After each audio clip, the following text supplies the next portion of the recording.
ومن الليل فتهجد به نافلة لك عسى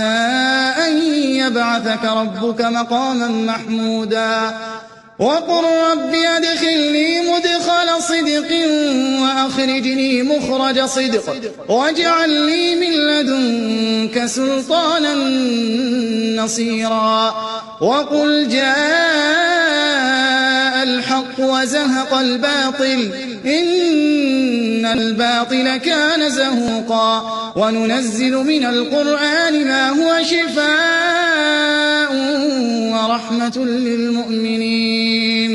ورحمة للمؤمنين ولا يزيد الظالمين إلا خسارا.